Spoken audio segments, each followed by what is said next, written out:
Bonjour, on se retrouve pour un nouvel épisode et aujourd'hui on va parler expérience client. Je vais laisser Rémi se présenter. Bonjour Eva. Bonjour Eva, ça commence bien. Bonjour Rémi, on a bien rigolé avant, c'est pour ça que voilà. Je ne trouve même plus mes mots, je ne sais même plus l'intitulé de mon épisode. Alors de quoi on va parler Rémi aujourd'hui? Eh bien, dis-moi, je crois qu'on parle d'expérience client, il me semble. Expérience client. Je vais articuler un petit peu mieux aussi. Expérience client, exactement. Et l'intitulé exact, c'est faut-il automatiser ses actions? Ouais. Grand sujet, waouh, gros sujet, ouais. C'est ton idée, hein, donc... Oh. Ah bon, j'ai des idées comme ça, moi? Putain. Alors du coup, est-ce que tu veux te présenter un petit peu? Qu'est-ce que tu fais, Rémi? Qu'est-ce que je fais? Qu'est-ce que tu fais sur ce canapé? Qu'est-ce que je fais là? Qu'est-ce que je fous là? Donc moi, Rémi, je suis le cofondateur d'Iago.com, qui est une plateforme numérique qui aide les hébergeurs plutôt professionnels, mais aussi les particuliers, en fait, à mieux accueillir les voyageurs, dans le sens où je pense que tu vas être d'accord avec moi que en 2023, on ne peut plus accepter de payer plusieurs centaines ou milliers d'euros et d'avoir un simple book papier tout pourri qui date d'il y a 3 ans sur la table de salon. Et donc, en fait, nous, on les aide à numériser en fait le parcours voyageur, à être dans l'expérience client au maximum, automatiser les tâches rébarbatives, donc toute la partie préparation de l'accueil, des logements, de la préparation des logements, et évidemment de proposer un meilleur service rendu au client final. Ok. Et comment t'es arrivé là-dedans, dans la tech, tout ça? En fait, à la base... C'est quoi comme casquette de base?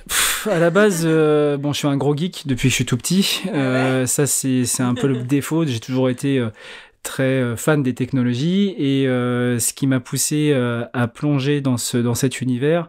Bon, j'ai un background où j'ai été d'abord, j'ai fait une formation littéraire avec une orientation plutôt anglais renforcé, puis communication des entreprises. À la base, je voulais être journaliste et journaliste télé et puis finalement. C'est pour ça qu'on se retrouve sur ce podcast. Coucou YouTube, tu me regardes. Salut. Et donc, ouais, j'ai bifurqué au niveau de ma formation sur la communication des entreprises. Je sors de mes études en 2009, crise des subprimes, donc on sabre bien les effectifs au niveau de la com. Et en fait, mes tuteurs et différentes tutrices me conseillent très fortement d'aller dans le commerce. Bon, j'ai une maman qui a fait toute sa carrière professionnelle dans le commerce, donc je dois avoir quelques gènes qui traînent de commerce. Et du coup, voilà, de fil en aiguille, je finis par... je suis recruté par Xerox, donc une des plus grandes écoles de commerce qui existent, avec les techniques réputées. Et donc, en fait, je suis formé par cette entreprise. Et puis, je vais faire mon parcours dans différentes entreprises. Ce que j'apprécie au long de mon parcours, c'est de pouvoir m'adapter en fonction des besoins de chacun et de rencontrer des personnes de tous horizons, de la caissière de supermarché au grand patron de plusieurs magasins, voilà, je fais tout un tas de choses. Et puis je tombe en 2017 dans le numérique. Dans une société de services sur le numérique, je rencontrerai d'ailleurs à ce moment-là mon futur associé. Pour diverses raisons, en fait, on se retrouve à ne plus être dans la société à un temps différent. Et puis quand moi je sors de cette entreprise, en fait, bah voilà, moi j'ai plus de boulot, j'ai envie de potentiellement me lancer, sachant que il y a dans un coin de ma tête, depuis que je suis étudiant, l'envie d'entreprendre. Et depuis que j'ai 25 ans, j'ai même des clients, des collègues qui me disaient « Mais vas-y Rémi, lance-toi ». Et t'es bien placé pour le savoir, en France, c'est pas forcément la culture de l'entrepreneuriat, même si c'est en train de changer, c'est en train d'évoluer, notamment grâce à des mouvements et des associations comme la French Tech. Mais voilà, ça a pas mal bougé, et justement tout ce qui va être fait sur YouTube qui aide justement les jeunes à entreprendre. Et je sais que toi, c'est quelque chose qui t'anime. Et donc l'idée, c'était de pouvoir se lancer. Mais bon, en France, tu dis... j'ai toujours peur, quoi. J'ai toujours la sécurité qui me fait est-ce que je me jette dans le vide ou pas. Et puis bah ouais, mais quand on te dit ouais, pourquoi t'entreprends pas, ouais, mais t'es gentil, mais je fais comment pour me rémunérer, parce que enfin à la base c'est je mange comment, quoi. Ouais, faut avoir de l'argent de côté, ou faut toi quelle a été ta solution? T'as gardé ton job avant de vraiment te lancer, ou t'as je me suis fait virer, donc je me suis fait virer, donc il y a un moment donné, c'est soit tu te jettes, soit tu recherches un nouveau job. Et en fait voilà, l'occasion ça a été de se dire est-ce que c'est pas le moment. Et puis quand je me suis jeté c'était il y a 3 ans et demi, voilà, on se dit bon est-ce que je veux pas regretter dans 10 ans? C'est clair. Puisque, oui, en 2018, j'ai passé la trentaine, donc forcément, tu te dis, bon, faut que je le fasse maintenant, sinon je vais le regretter toute ma vie. Et à ce moment-là, donc en 2019, donc à 31 ans, je me dis, c'est l'opportunité, on verra. De toute façon, en France, on a ce confort d'avoir la possibilité d'être au chômage pendant 2 ans, et donc c'est comme ça que je me suis jeté. Et l'avantage que j'avais aussi, c'était en plus de pouvoir le faire avec quelqu'un que je connaissais, avec qui, même si on n'avait pas travaillé énormément ensemble, on avait vraiment un lien particulier qui me mettait un peu en sécurité d'un point de vue état d'esprit, car je pense que déjà pour se lancer dans l'entrepreneuriat, c'est toujours bien de pouvoir avoir un binôme, parce que quand il y a des moments de coup de mou, il y en a un qui va rattraper l'autre, quoi.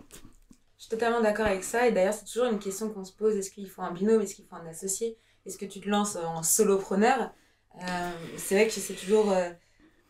Il y a des personnes qui se posent la question, mais je pense qu'il ne faut pas vraiment se poser la question, ça se fait vraiment naturellement. Quand tu te lances, c'est soit tu te retrouves avec quelqu'un qui te fait vraiment du mentoring, en fait, tu vas te retrouver avec quelqu'un qui croit en toi, qui va te pousser, qui va te motiver. Et puis tu vas avoir comme toi une personne qui, tu sais directement que tu vas pouvoir travailler avec cette personne-là. À mon sens, ça doit pas être. Faut pas que ça soit un frein, mais il faut pas non plus que ce soit un choix par défaut. Parce que si c'est un choix par défaut, parce que il faudrait que, non, ce serait le plus mauvais choix à faire. C'est de se dire, je peux pas me lancer parce que j'ai pas quelqu'un avec moi. Je pense surtout que si on a une bonne idée, si on a la passion, la motivation, on va embarquer des gens avec soi. Et ça peut se faire au bon moment, c'est-à-dire dès le début, et ça peut se faire sur le chemin. Nous, ça s'est fait... encore une fois, ça part d'une relation amicale à la base, et qui maintenant, c'est une relation, c'est un deuxième mariage pour moi. Enfin, c'est plus... je suis marié à ma femme, mais je suis aussi marié à mon associé, et c'est pas simplement... c'est pas une petite parole, quoi. C'est vraiment... C'est même pire qu'un mariage. Moi, mon avocat me dit toujours, Eva, réfléchis bien. Un mariage, c'est plus simple de divorcer de ton mari ou de ta femme que de divorcer de ton associé. Ça, c'est vrai. Parce que tu as des enjeux totalement différents. Et bon, après, le but quand tu t'associes, c'est pas de penser à ça, mais c'est des choses qu'il faut penser. Et toi, tu as pris le risque parce que s'associer avec son ami, j'ai eu des gens s'associer avec des amis d'enfance, etc. Ça se passe super bien. Il y a des gens, ça se passe terriblement pas bien du tout dès le début. Mais c'est vrai que c'est un choix. Ça dépend de la relation que tu as avec les gens. Moi, je suis toujours, c'est blanc ou noir. Je sais pas être gris. Je sais pas être à moitié. Et quand je parle à quelqu'un, si je suis vraiment ami avec les gens, c'est parce que je t'apprécie vraiment. Par contre, si tu me fais un coup, c'est fini. C'est même pas... Et quand je t'ai rayé de la carte. C'est même pas la peine d'essayer quoi que ce soit. C'est fini. C'est terminé. Et par contre... Faites attention. Non, mais c'est... Les prochains partenaires. Non, mais ça vaut... Et ça me joue des tours parce que je suis trop franc. Et malheureusement, y a des moments, quand tu es justement dans ces tempéraments-là, ça peut être compliqué. Et en fait, avec mon associé, on sait s'engueuler. Mais s'engueuler. Pas se dire, là, t'as abusé. Franchement, c'est pas très bien. Non, là, tu me fais chier. Et puis, mais pas forcément. Mais pour autant, on sait passer au-dessus de ça parce qu'on sait que au-dessus de nous, il y a un projet et que ce projet-là, il y a des clients au bout de ligne et que systématiquement, pour en revenir à la thématique, tout ce que l'on fait, c'est parce que c'est pas juste pour nous faire plaisir qu'on a créé cette start-up, parce qu'on a senti qu'il y avait sur une industrie qui peut sembler être un marché de niche pour le moment, on sait qu'il y a des besoins et on sait qu'on a des compétences qui peuvent combler en fait ce besoin. Et encore une fois, sur un marché international qui est estampillé Airbnb, on a cette fierté de pouvoir dire ouais, on est les petits Français de Rouen qui sommes en train d'exploser tout en France. Et l'objectif, c'est d'être leader européen et de disrupter ce marché touristique un peu vieillissant en France, où en fait on a du mal à s'adapter à ces nouveaux venus que sont Airbnb, qui sont en train de tout cramer sur le marché, tout révolutionner.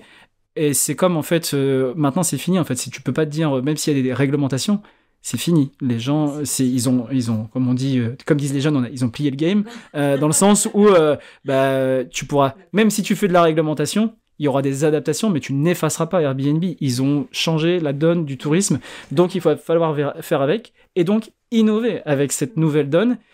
Et ceux qui n'innovent pas et qui n'ont pas commencé à innover, bon courage dans les prochaines années. Non, c'est clair. Et du coup, vu que toi, t'es un expert, entre guillemets, de l'expérience client. Si on va dans des cas un peu plus généraux, je suis un petit commerçant, j'ai une petite entreprise, une petite PME, PMI, où je me lance, je suis entrepreneur, comment je pourrais vraiment améliorer l'expérience client en fait, avec mes clients que je peux avoir de tous les jours. Si tu as des petites astuces, des outils à mettre en place éventuellement, des choses que toi tu utilises tous les jours pour ça, pas que dans ta niche du coup, bien sûr. Le transport. Enfin, non, pas le transport. Ça y est, non, c'est le Trescro, ça. C'est pas moi. Vous comprendrez pour les c'est un mec qui est bizarre. Faut pas l'écouter d'ailleurs. Big up Saïdou. Oui, dans le voyage. Dans le voyage, oui. Donc en fait, dans la partie, en fait, je pense que l'expérience client, on peut le remettre au centre de tout. Et tu vas tout de suite voir ce que je veux dire, c'est qu'aujourd'hui, on est tous pareils. Et on est des bons Français, on sait bien se plaindre. Et quand on a un service aujourd'hui, et c'est dramatique, c'est qu'il n'y a plus de service client. C'est que on est surpris de voir une attention apportée par quelqu'un qui fournit un service, alors que ça devrait être normal. Et aujourd'hui, en fait, il y a beaucoup trop de gens qui sont... vraiment orienté et concentré sur une seule chose, c'est vendre mon produit, c'est le plus beau, c'est le plus beau truc. Ouais, mais en fait, ça se trouve, il y a quelqu'un à l'autre bout de la planète qui fait la même chose que toi et qui le fait mieux. Donc, ce qui va te différencier, c'est aussi ton approche vis-à-vis de ta relation client. Et dans des systèmes traditionnels qui, pour moi, ont beaucoup à évoluer, parce que forcément, ce sont des grosses machineries et qui doivent évoluer. Je vais penser notamment à des services comme des banques où, en fait, je me souviens, il y a encore quelques années où on te disait ouais, mais la banque en ligne, t'as pas la relation de proximité que t'as avec ton conseiller en agence locale. Ouais, mais même en agence locale, je l'ai plus, cette relation-là. Et en fait, de plus en plus. Pourquoi ? C'est pas forcément que la relation. C'est que moi, si je suis prêt à payer un service plus cher ou un produit plus cher, si derrière, j'ai une expérience client qui est différente de ce que je pourrais trouver par moi-même. Quand j'étais commercial terrain et que je vendais des bouteilles de gaz, il n'y avait rien de sexy. Il n'y avait absolument rien de sexy. Et l'idée, j'étais dans la branche, t'imagines, t'imagines le délire. Donc, en vrai, c'était au bord d'une plage avec les bouteilles. Non, mais le challenge, et j'ai participé à ça, c'était comment on va vendre demain en self-service les bouteilles de gaz. Ouais, parce que les stations, elles deviennent fantômes. Il n'y a plus le pompiste. C'est fini. Et aujourd'hui, tu vois, moi, j'ai quitté cet univers en 2016. Aujourd'hui, les clients que je voyais, toutes les stations, elles sont fermées. Et le challenge, c'était de se dire comment je vais aller capter mon client pour lui vendre un nouveau produit qui est pas sexy, mais qui est vital, puisque de toute façon, j'en ai besoin pour faire la cuisine. Et typiquement, en fait, c'est peu importe le produit, c'est comment je vais répondre aux besoins de mon client, quelle histoire je lui raconte. Et là où, en fait, on peut dire, ouais, il y a des mecs qui font du storytelling, qui te vendent devenir rentier en 3 minutes, et à la fin du mois, ayez un chiffre d'affaires d'1 million. Ça, c'est ridicule. Ça, on est d'accord, c'est ridicule. Mais pour le coup, il y a, en fait, ce qui attire et ce qui fait que ces gens arrivent à vendre, et même si pour moi il y a beaucoup de vent, c'est qu'ils racontent une histoire qui touche les gens au fond d'eux. Et peu importe ce que tu vends, si on prend sur Rouen, tu prends l'exemple de la boulangerie, t'as le boulanger qui va faire de la tradition classique, machin, et il y a quelqu'un qui va te mettre en scène dans sa boulangerie, qui va faire un truc, ne serait-ce que c'est de l'image, parce qu'aujourd'hui tu peux pas simplement vendre un produit, tu vends un package, et il y a un moment donné il va falloir sublimer en fait pour te distinguer des autres, de la concurrence, et peu importe ce que tu vas vendre, il va falloir te distinguer, et c'est que ta patte de relation vis-à-vis de ton client, et quelle est l'histoire que tu lui racontes qui résonne en lui et qui lui donne envie d'acheter ton produit ou ton service. Pour moi, c'est la base de la base, c'est finalement remettre un peu l'église au milieu du village.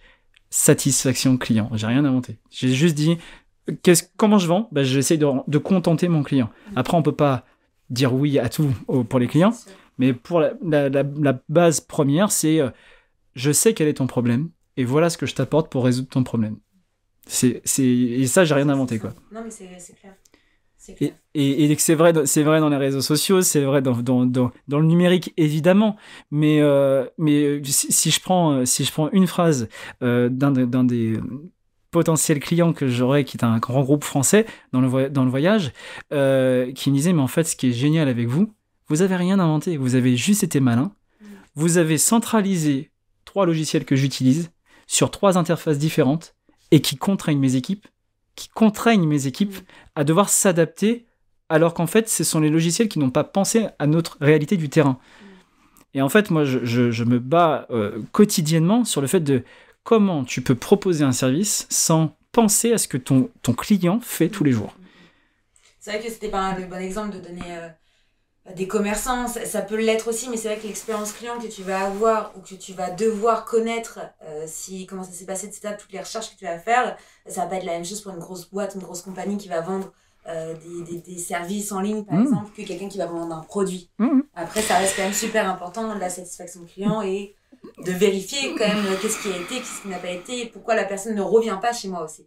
C'est ça aussi toute la... Encore une fois, tu peux être un commerçant qui vend des baskets. Quelle est l'expérience que tu fais vivre en magasin à ton client?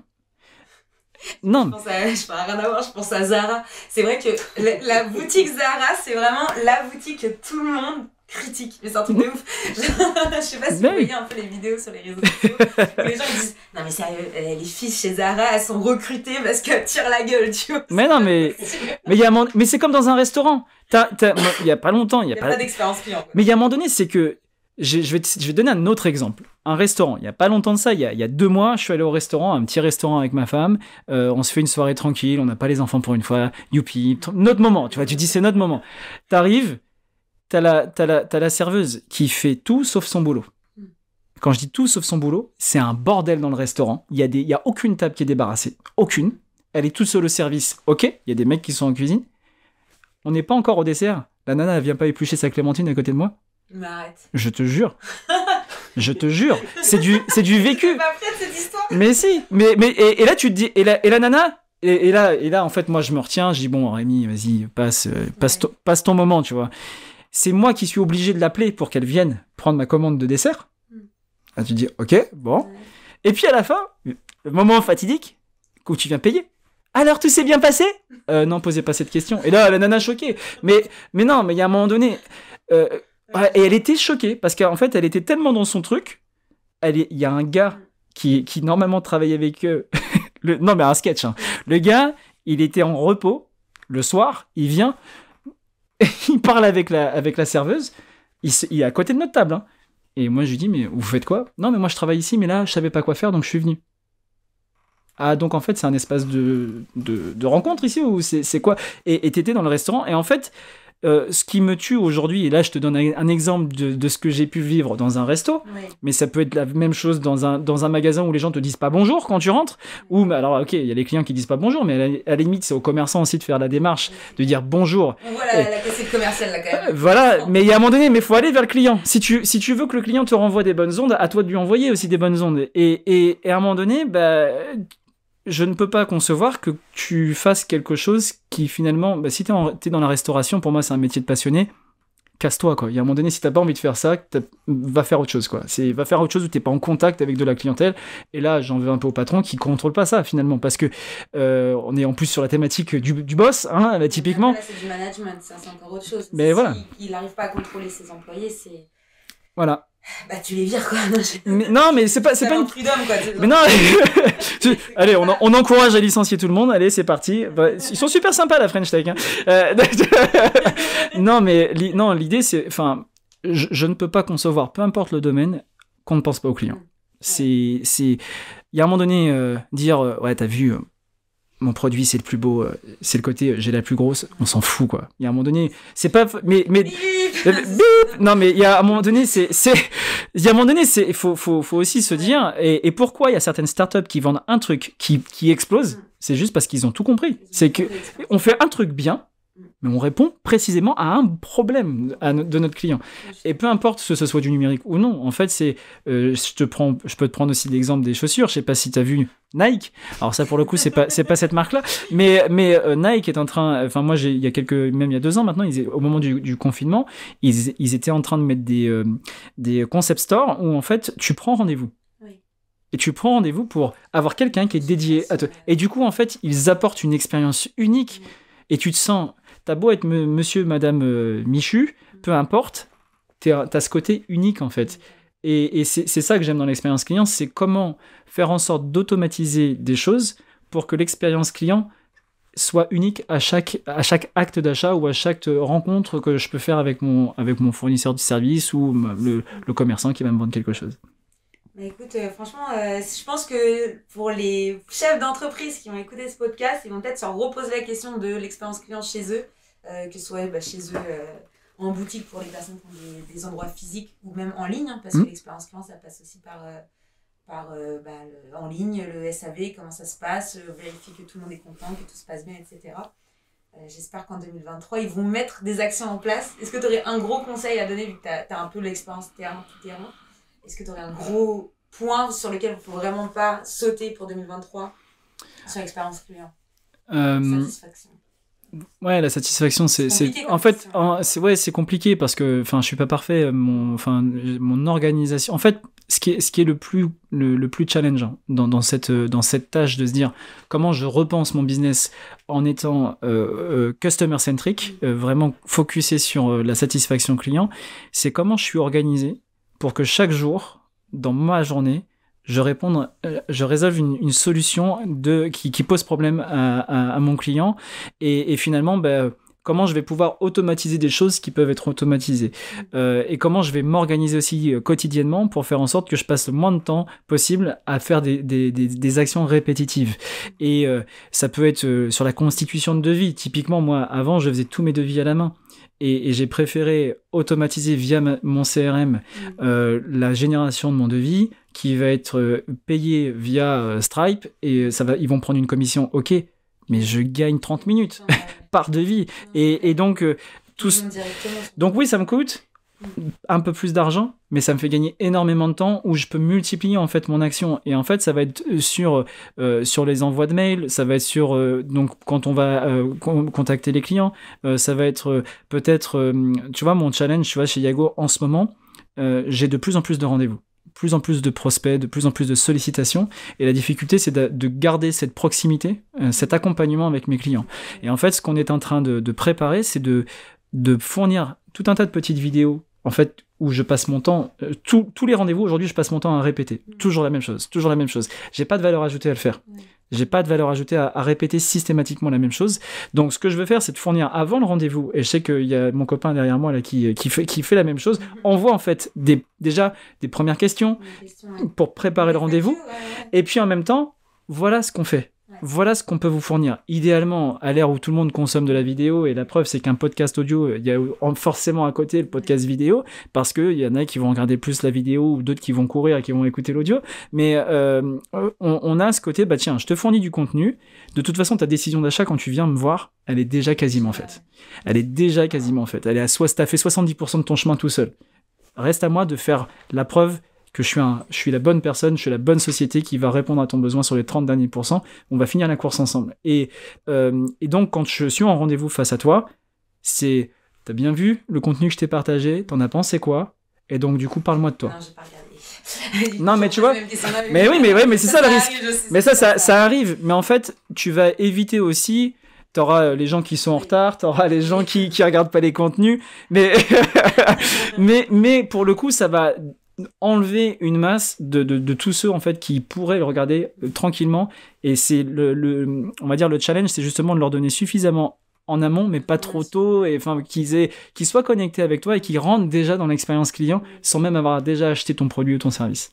Franchement, c'est un super bon conseil de faire ça, de faire des FAQ vidéo. C'est plus sympa que juste lire des questions et puis les envoyer juste avant le rendez-vous pour commencer à entretenir ce rendez-vous. C'est une très bonne idée. En tout cas, merci Rémi pour d'être venu sur ce canapé. De rien, avec plaisir. Merci au boss du jour. Et puis, je vais mettre toutes les informations de la société de Rémi et de son logiciel dans le descriptif de l'épisode. Avec plaisir. Son petit lien LinkedIn, même s'il reçoit plus de messages parce qu'il y a trop de... Non, il n'y a pas de problème. Pour tous ceux qui veulent bosser avec nous, il n'y a pas de problème. C'est la petite casquette commerciale. Et si jamais, tu vois, si jamais il y a des customer success qui veulent embarquer dans une startup un peu fofolle, avec plaisir. Ok, le recrutement c'est maintenant. Merci beaucoup et puis à bientôt. Ciao tout le monde. À bientôt. Ciao. Salut.